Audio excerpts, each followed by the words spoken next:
Good evening, ghoulies and ghosties and long-leggedy beasties. This is Alex, coming at you from the underworld, and welcome back to another episode of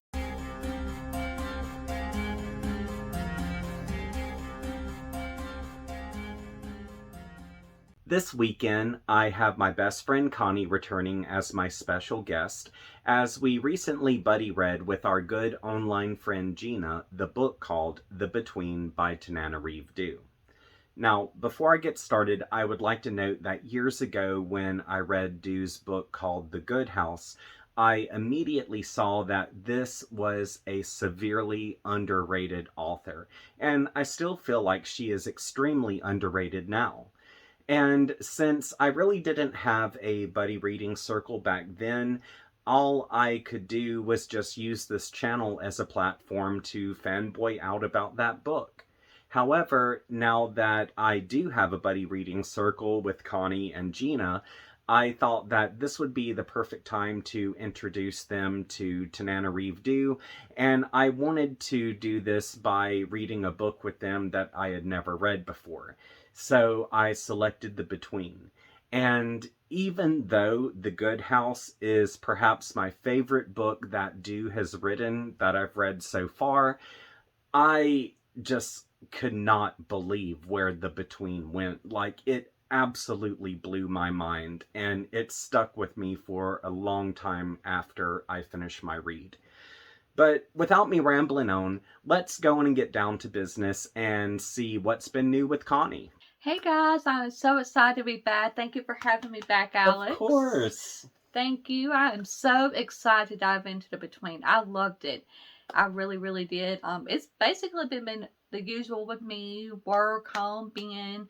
I done got my yard spring ready, got all my plants planted. I tackled a pool, which was a big thing, getting it ready for the summer. And that's pretty much what's been new with me. Awesome.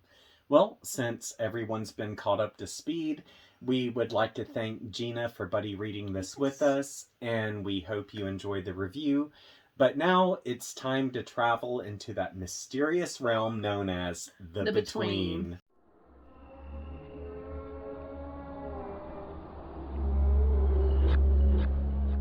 The Between by Tananarive Due opens up introducing a young boy named Hilton, who one day comes home from school to find his grandmother dead on the floor.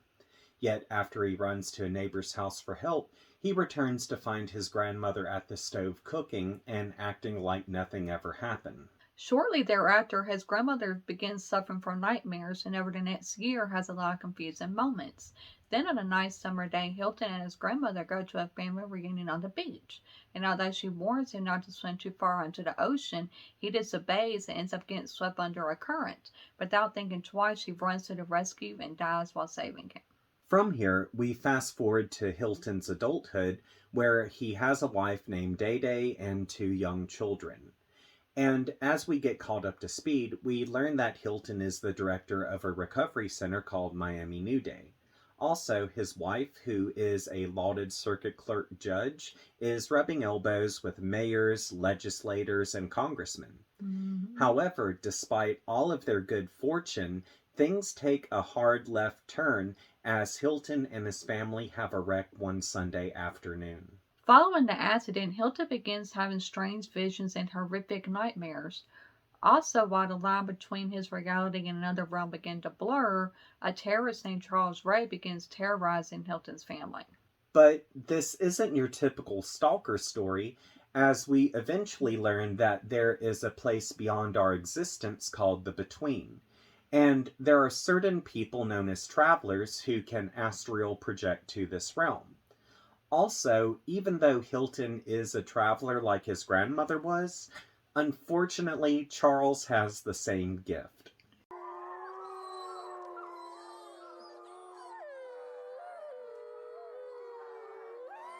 In the preface of this novel, Tananarive Due mentions the idea for The Between manifested after Hurricane Andrew while she lived in Florida. It was during this time when she asked herself, what if you didn't die when you were supposed to die? And what if you woke up in a different reality once you went to sleep?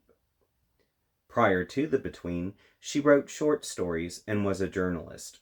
But although she loved horror, she wasn't writing horror at that time, and she was still finding her voice. This is when she realized she hadn't seen herself represented in horror books, and she felt she couldn't be a respected Black author if she wrote of the supernatural. Upon Due interviewing Anne Rice, she asked how Rice dealt with criticism in regards to her writing about the supernatural. Rice replied that her work is taught in universities, and writing about the supernatural has allowed her to discuss life, death, and love. Having found empowerment in the authors Gloria Naylor and Anne Rice, Due wrote The Between in 9 months, which had first been a screenplay. But after rejections, Due put the manuscript away and began writing on a new novel called My Soul to Keep. Yet she began to fall into a depression and pursued trying to sell The Between, which was eventually purchased by HarperCollins. You know what, Connie? Since every time we do a video together, you always try to take over my fun facts. Yeah. I'm going to be the bigger person here and just let you have it. So go ahead. The floor is yours. Oh, thank you, Alex. Fun facts! See how it is to have that taken away from you? All right. The Between was published in 1995 and was nominated for a Bram Stoker Award for Superior Achievement in a First Novel. Due has also won an American Book Award, an NAACP Image Award, a British Fantasy Award, and her writing has been included in Best of the Year anthologies. As a daughter of 2 civil rights activists, Due credits her mother as being a huge influence for her love of horror. And in the horror documentary Horror Noir, Due explains more specifically that Black history is Black horror, which, to give an example, Due has openly spoken about how her mother had been attacked by a police officer in the 1960s as he participated in a peaceful protest. Due has explained many people who have suffered trauma are drawn to horror, and her mother was no exception, as she always watched horror movies, and she gave Due her first Stephen King novel, The Shining, when she was 16. Upon becoming introduced to King, Due then understood that horror could be literary, not just cinematic. In the preface of The Between, Due noted that with Jordan Peele's success of Get Out, more Black creators are being sought, and as of currently, The Between has been auctioned, where Due is writing the pilot of a potential series. Well, now that we have that covered, it's time to move on to the spoiler section. Which, if you haven't read this before, I'm about to reveal some things that could ruin the experience for you. Mm-hmm. So, if you would like to click away, just scroll down to the comments, and you'll see that I have a comment pinned at the top, and there will be a timestamp in it. Once you click that timestamp, it will direct you away from the spoilers and bring you to the thoughts section. Now, you only have 17 seconds to do this, and before I shout out my ready, set, go, you got anything, Connie? I do. Ready, set, go!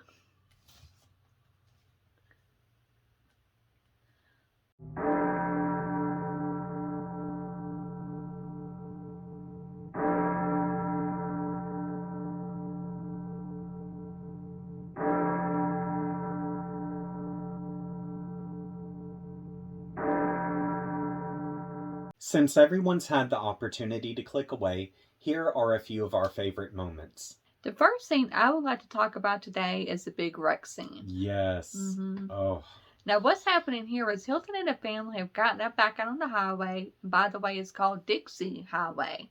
And as they approach this hearse that's come to a stop at a traffic jam, this other car starts to speed past them, and Hilton thinks he can do the same thing. But because he gets distracted, he ends up ramming to the back of the hearse and hits his head on the windshield. And in that split second, he hears Nana's voice say, "Stop running." And when he looks up, he sees the curtains of the hearse part, and a man's face appears and then disappears. Oh. I actually thought this moment was very unsettling with how realistic it was.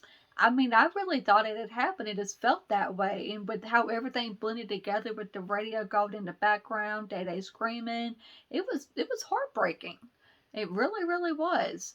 And it was just so creepy how Hilton saw the dude in the window. Yes. It was creepy. That's probably the one time in the whole book that kind of creeped me out.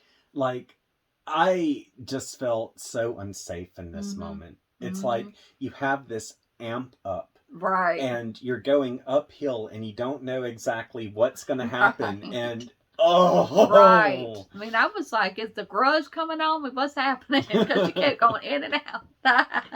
Also, there was some foreshadowing going on, but the name of the highway being Dixie Highway and the face that Amanda Hilton sees in the back of the hearse is who I believe to be Charles Ray. Now, we got all these elements going on. We have the name of the highway being called Dixie Highway, which kind of represents that old racist South mentality. We got the hearse, it represents death.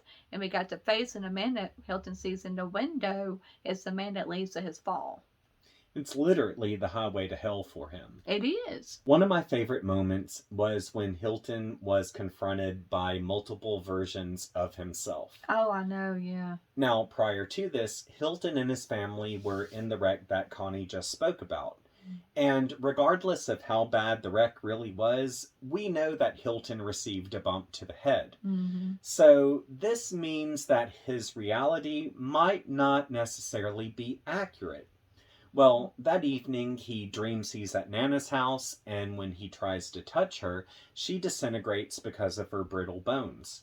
After that, similar to when he was a kid, he runs to a neighbor's house, and when he goes inside, he sees that the house has all of these doors. Also gathered around are hundreds of men who look exactly like him, except they are decayed and they look like they have died in grisly ways. Okay, when this happened, I was like, what the hell is going on? And even after Hilton wakes up and it's explained that he used to have awful nightmares, Right. and these nightmares are potentially returning, Mm-hmm. something about this just felt way too real for it to be a dream. Mm-hmm. Also, when he was confronted with all of the doors, I was like, is this some strange form of heaven? Because, Right. in the What's going Bible, on? it says, my father's house has many rooms. Mm-hmm. But Many rooms. at the same time, because of all of the disturbing imagery that surrounds it, Mm-hmm. I was like, okay, this isn't heaven. But Mm-hmm. does the same concept apply to hell? Right. Is it purgatory? Yeah, What's going on? and the thing is, Hilton's a good guy. He A good hasn't guy. done anything to deserve any of this. Right. He's And a good so guy. it was mind-blowing of what the hell's going on. Mm-hmm. And to be honest, this is just the tip of the iceberg of the insanity to come. It is. Which I It really is. love that WTF mystery that it presented. Me too. When in actuality, this was simply nothing more than a passageway into the multiverse. Yep. The next scene I would like to speak about is when Hilton speaks to the homeless man named Mr. Gabachi. And this comes about while Hilton is at work because Armand explains to him that they are waiting on the shelter to come and collect a blind homeless man who was brought to their facility. So then Hilton goes to check on him, and upon them meeting, Mr. Gabachi identifies Hilton as a traveler such as himself. And then he explains that when Hilton is sleeping, he isn't dreaming. Instead, he's actually traveling on journeys. And then he says he hopes this is the end because he's not trying to stay in this world like Hilton is. He's not tied to it. So after they get through talking, Hilton steps away and asks Stu to go check in on him. And just that quick, Stu finds him dead. And what's really strange about this is that Stu knows that he has been dead for hours. Yeah. Oh, that moment did creep me out. I know. In this scene, the description alone really put me in that room with Hilton, down to the way Mr. Gabachi appeared and smelled.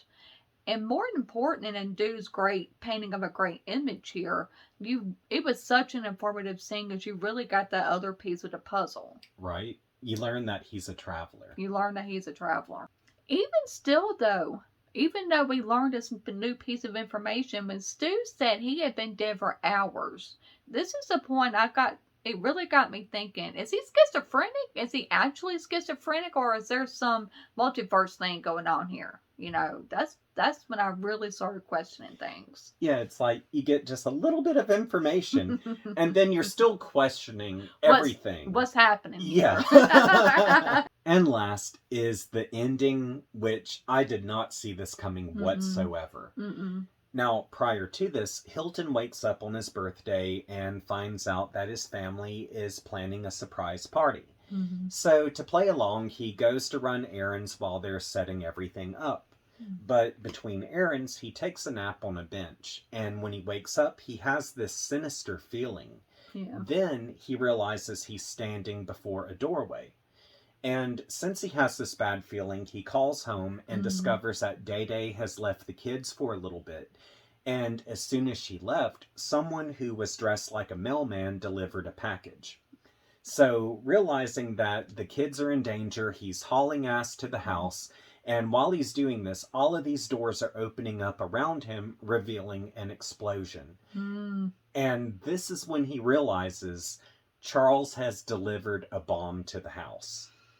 The way Due wrote this, every single line was hard-hitting. And to be honest, I can't think of the last time I read a book with an ending this suspenseful. Oh, no, me neither. Because, I mean, the thing is, even though everything moves at a fast pace and Due does not fill this moment with any type of unnecessary descriptions or anything of the sort, I was screaming at the book for Hilton to hurry the hell up. Right. But in actuality, he couldn't move. He was right. He couldn't move any faster. He couldn't. Like, it just...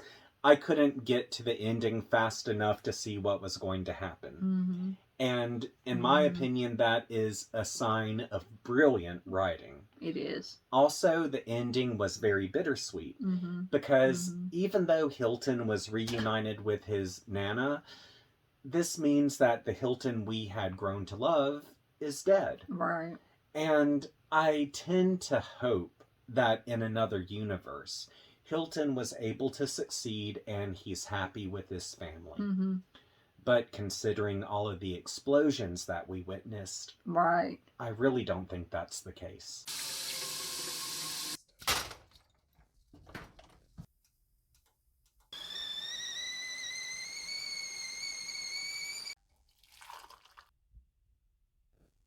We would like to take the opportunity to bitch. Take it, Connie. Okay. Today, I would like to gripe about Mr. Charles Ray. The dude is a complete psychopath. I mean, he is vile. He is racist. He is rude. He is creepy. He is dangerous. Just any and every bad thing you could think of, he is.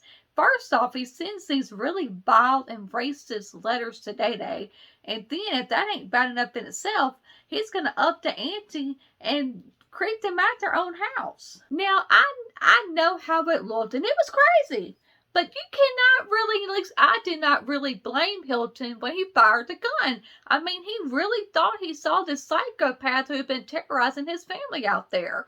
And the moment that really made me want to punch this fool is when he just proudly almost admitted that he had actually been there. He was such a smug son of a bitch. He is, and then what? He just gets to ride off into the sunset unharmed, just go off about his merry little life. That's called white privilege. I'm not going to bitch about one person.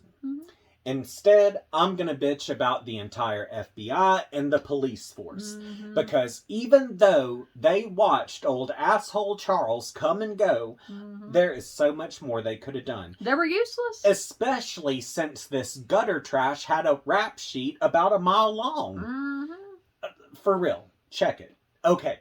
So, the thing is, I understand that we are not working with usual circumstances here. I understand that Charles is using the between to come and go and terrorize, and he's not walking out of his front door to do this. He's just laying down in his damn bed or whatnot. But at what point do you think that perhaps, I don't know, an FBI agent or a person in the police force would be like, hey, let's cover both ends. Let's send someone to Hilton's house to stay with them and ensure their safety. Does that happen? No. Hell no. No. Hell It no, never it happened. doesn't. Not that I saw. The most that Hilton received from the authority figures was, get you a badass dog like Cujo and a gun. And we saw how that turned out. And, I mean, for piss sakes, this family is receiving racist, threatening letters Incredible. from an inbred white supremacist who's quoting shit from Gone with the Wind. And, I understand Day Day. I truly do. I mean, I understand that the poor woman is afraid for how people will look at her with her profession. Right. But I guarantee you, my gay ass, if there wasn't some macho almost cussed. Give it to God. Give it to God. If there wasn't some macho law enforcer at my door offering to stay at my place, you better believe my gay ass would be all over Twitter, Facebook, Instagram, and TikTok. It would happen. Mm-hmm.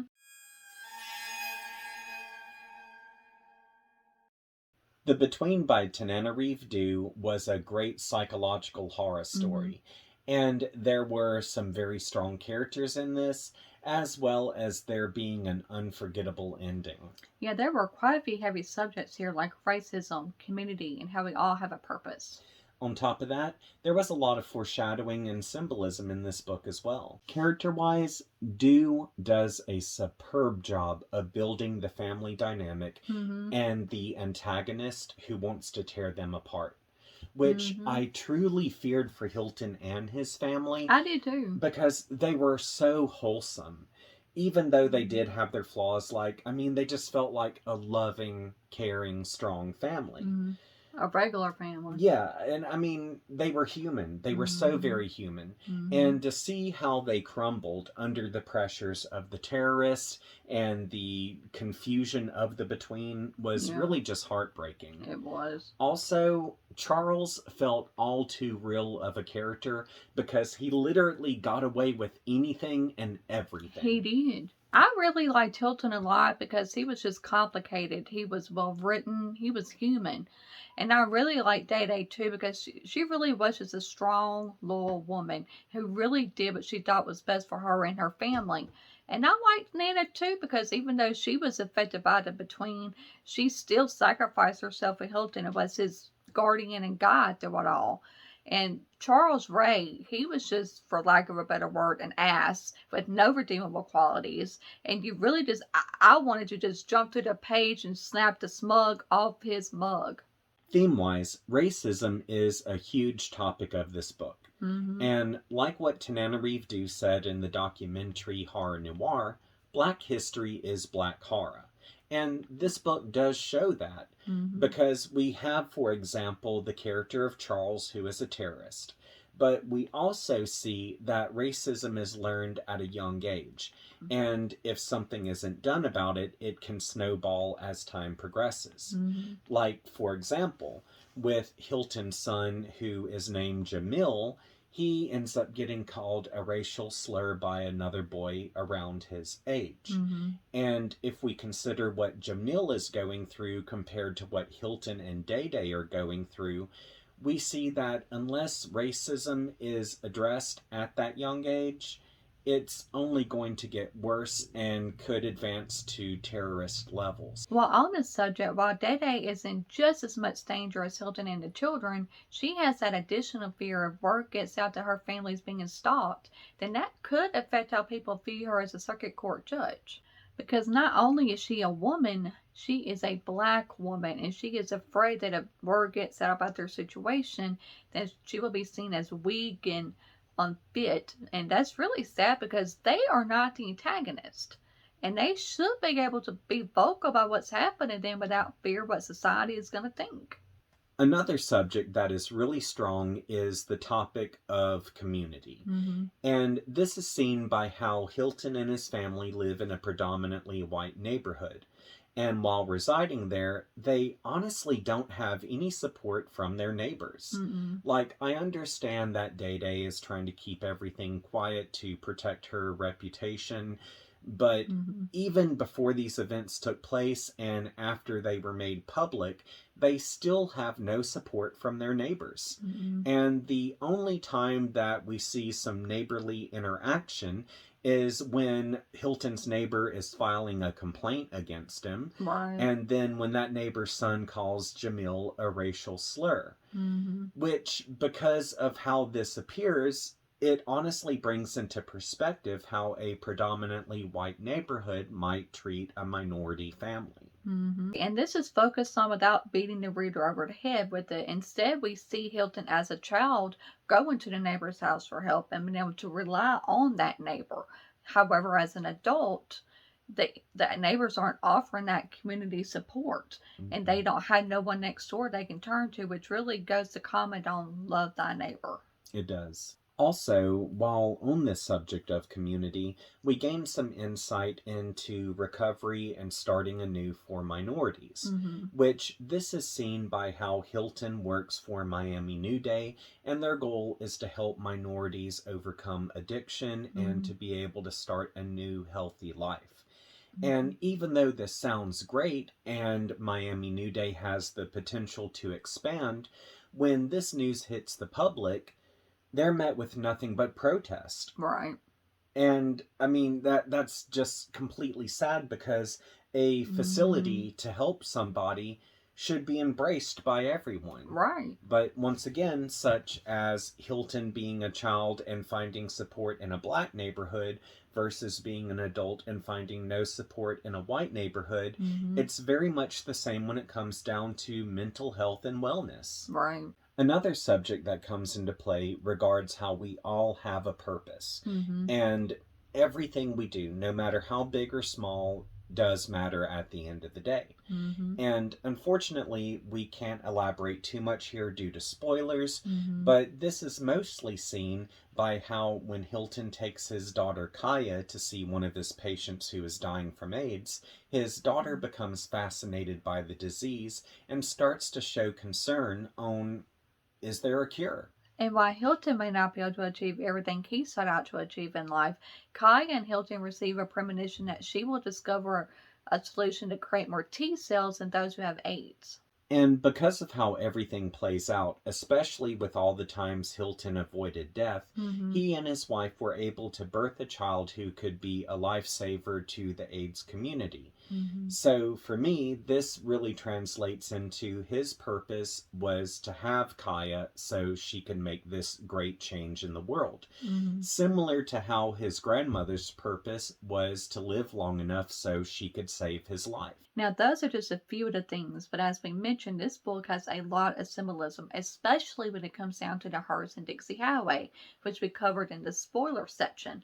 But there's also a lot of other moments of foreshadowing of symbolism, like when the bullies killed a baby duck. The between didn't scare me or gross me out, but there were actually quite a few scenes where I was creeped out and I was left feeling unsettled. It really didn't creep me out, gross me out, or scare me, but it really did keep me engaged the whole time, and really, it had me questioning and thinking about everything. Yes, very thought-provoking. The Between by Tananarive Due is an ideal read for anyone who is a fan of the multiverse concept. And because of its psychology, its horror, and its suspense, this was a book that stayed with me long after reading it. I agree. I highly recommend this book. I really loved it. It flowed really well, has great characters, dialogue, and what I loved the most, it really made you think and question the stuff that we think we already know. Yes. And at the end of the day, if you are looking to read black horror, then we highly recommend The Between by Tananarive Due, as not only does it give insight on the black community, but it stands strong as an original horror story. Well, Connie, it was great to have you back. Thank you for having me back. It was fun. Of course, and I'm sure this won't be the last time. Definitely not. Yes, especially since we're already buddy reading another book. Yeah. Well, actually, I haven't started it yet. You've started it. Yeah. And we also have to present this book to Gina to see if she wants to join. So, yeah, that's going to be happening soon. So, Hi, Gina. You're going to receive a message from us soon. So, yeah. Be on the lookout for that. Yeah. But, anywho, thank you for coming back. Thank you. Can't wait for next time. Me either. before I close out, I would just like to show off some goodies I received. Thank you to Yamp, who has started following my channel and Patreon, and we've been speaking on multiple platforms about just our fandom in general in regards to horror and specifically Rose Red. And she sent me this really awesome copy of The Diary of Ellen Rimbauer. And I've never read this before, but I did love the movie adaptation of this, as well as the adaptation of Rose Red, which technically those were miniseries, but I absolutely love those. So I was really happy to get this in.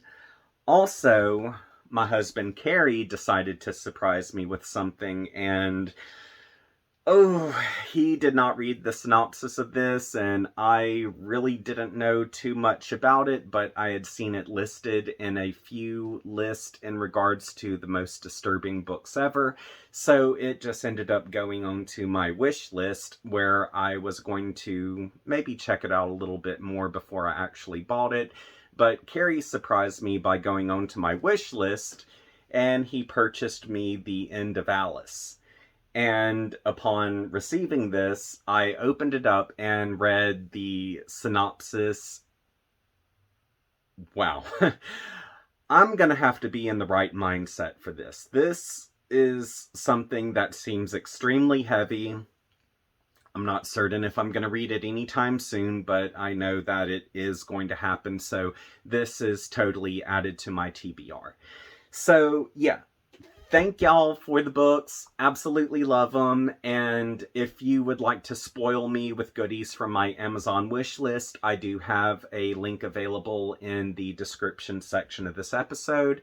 And of course, be sure to include a note with whatever book you send my way, because what I like to do as a little memory here, I like to take that note and include it in the book, so I can have it as a reminder of who it came from and what that person was feeling at that time. And I'm just sentimental in that sense. So if you do send me a happy, please include a note with it so I can put it with that book. And of course, I'll do an unboxing of the item when I receive it in the mail, and I'll post that on my TikTok. And I'll still give a shout out here for that. So, speaking of shout-outs, I would like to use this opportunity to thank these amazing people for contributing to my Patreon account. Here's a list of my Patreon contributors, and as you can tell, some of them are creators, so be sure to check out their work. And if you would like to contribute to my Patreon as well, all you have to do is go to the description section of this episode, and you'll see that I have a link available, which for $5 a month, I'll give you a shout out at the end of my videos. And if there's a certain profession you would like for me to tie to your name, just let me know and I'll include that as well. Also, I do have a second tier available where for $10 a month, I'll still give you the shout out that you see here, but I do creepy photography on the side, so at the beginning of every month, I'll send you over a creepy photo, and once you receive that, you can print it off, do whatever you like. So if you're able to do this, that's awesome. If not, no sweat. I just hope you return to this channel so we can have a good time together.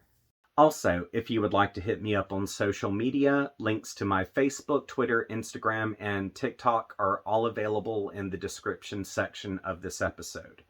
Also, happy Mother's Day to all of the mothers out there. I hope everyone is doing well. And until we see each other again, sweet nightmares.